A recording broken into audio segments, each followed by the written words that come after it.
Hey there, it's Tom from Catching Up with the Nerds. I know we've been slacking with our podcast recently, but hey, we all have been very busy watching Moon Knight on Disney+. And what we were thinking, well, let's not do what we do, which is review every single week. Review an episode and talk about it for an hour and a half. We went the other way, we went the other extreme, where we've just been dropping voice messages in WhatsApp. And well, what you're about to listen is literally those conversations put back to back by me into one solid episode. So this is about 10 minutes long. This is super short, but hey, it is as sweet as you imagine. Anyway, enjoy, and we'll catch you all very soon. So, what I wanted to discuss was the moment when Khonshu, it's only been a day or less, when Khonshu either moves the universe to line up the constellation, or he moves planet Earth to line up the constellation. This is like, scientifically, this is things that can break the entire Marvel universe, right? We've seen what happened in Loki, we've seen what happened in Spider-Man. Like, this is a monumentous thing for him to just move either the Earth or the universe. I kind of hope he just moved the Earth, but even if he just moved the Earth, that has implications, scientific implications. I don't like that it just kind of happened and they moved on. And I likened it to Superman 1 when Superman... This is one of my biggest movie pet peeves of all time. It's the biggest. Superman flies in the opposite direction that the world is spinning to turn back time. It's not how science works, guys. Not how science works. Sorry, people. Not how science works at all. So, yeah, I just wanted to know what you guys' thoughts were, whether you think they're just going to leave it as it is and act like nothing happened, or if there's going to be wider implications for, I don't know, maybe the Guardians of the freaking Galaxy who are in space right now. I don't know. It bugged me. I was like, wait, why are they doing this? Right.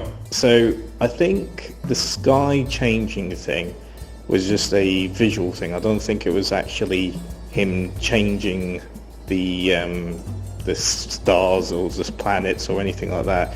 I think it was just like a visual aspect of what it looked like. He was kind of just reversing maybe his mind and memory, and he was visualizing it into the sky. So only the area of Egypt that they're at is actually showing it. So it's not like the whole world is seeing it. I think it's only showing that area, if that makes sense.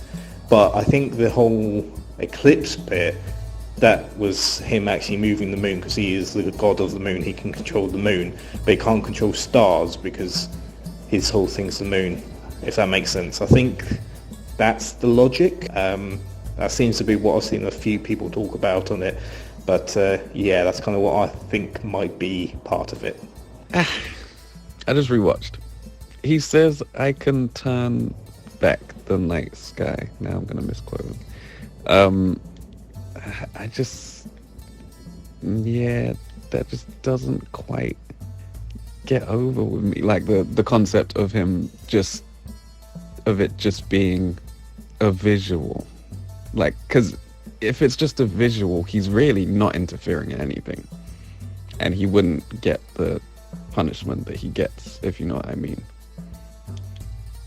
Like, if he hasn't actually changed anything, if all he's done is set them on the right path, like, I don't think that's punishable by containment or whatever they give him, whatever the gods. I don't know. I think he moved the night sky. I think he moved the night sky, like he said he did. More people seem annoyed by the fact that they could have just used an app to simulate what the world looked like, using maths and projections and blah. But I did find a couple of people that were thinking what I was thinking. And yeah, they were basically told that it was either an illusion or that, like, it was temporary, that they did it so that they could see it where they were, and then it went back to normal. Some have said that having the power to do that doesn't make sense in the, like, Marvel universe in general, in the comic book world even, that is a ridiculous amount of power for Khonshu to have relative to everyone that's in the Marvel universe. So I'm guessing that we saw what we saw and we got what we got, and it's not going to be clarified. And that the reason that the gods imprisoned him wasn't because he just moved the universe, it's because he revealed the gods to regular people. And so we go on. I hear episode 4 is like the best thing since bread was sliced, so next week. Yeah, I admittedly, when Dave said, "Oh, I really want to talk about something," it kind of wasn't putting two and two together. But when that scene came up, me and my husband kind of not laughed, but kind of thought a bit silly. I think the series made a point of showing that you had the people at the dig site, where Kurt Russell was, they saw the stars change, and some random people in the city saw the stars change. So it certainly wasn't just an illusion affecting where they were in the middle of the desert. It affected pretty much at least Egypt, at least. I just kind of thought, I mean, correct me if I'm wrong, but doesn't like the moon affect like the tides? Wouldn't the stars have a similar effect, or at the very least, wouldn't normal people get like motion sickness for the stars going by so fast? In terms of what you said, Dave, when you saw about revealed the gods exist, I mean, technically everyone knows in this world that Loki and Thor exist, but I suppose the Egyptian gods in the court case, the courtroom sort of scene earlier in the episode, they wanted to be removed from humanity as possible, so maybe they thought Khonshu was being way too involved with humanity and thought, right, he's going crazy, he's moving the stars, let's bottle him up.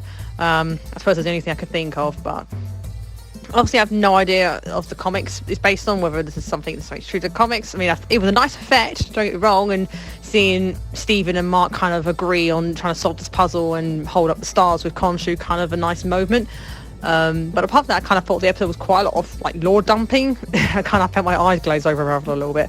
Anyway, that's just my 2 cents. What does everyone else think?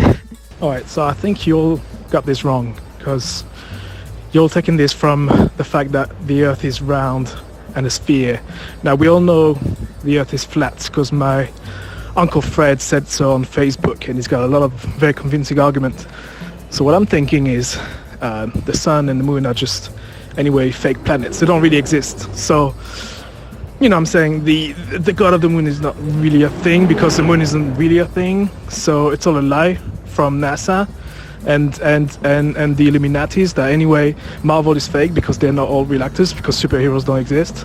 So I think none of this happened. It's all been kind of encoded in your mind that we live on this spinning rock, but no, we live on this disc shaped like a pizza. Talking about pizza, I don't know what toppings I should get. Pepperoni?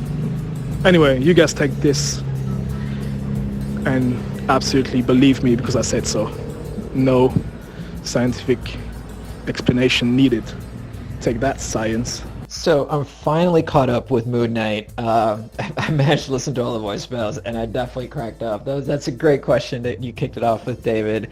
But yeah, Tom, Kyrie couldn't have said it any better, buddy. Yep, flat Earth is a thing. But all right, here's my thoughts. Fully agree that the science is a little bit wonky on that one. But this is what I think.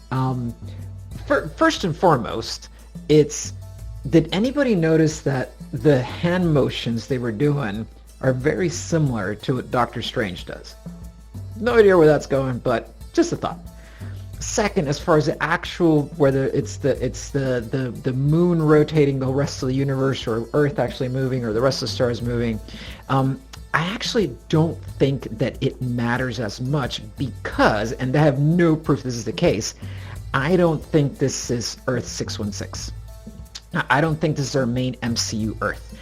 The main reason being is that if this had happened in Earth 616, Doctor Strange would have caught on, right? He is the kind of like the galactic protector of Earth at this point in time.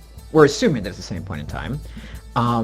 And he would have seen this, right? So the fact that Doctor Strange didn't show up immediately kind of tells me that this is a different Earth. And I think that with the timelines being like now broken apart, with like everything happened in the latest Spider-Man movie, that this is an opportunity for Moon Knight to cross over into our normal MCU Earth and then connect with that team.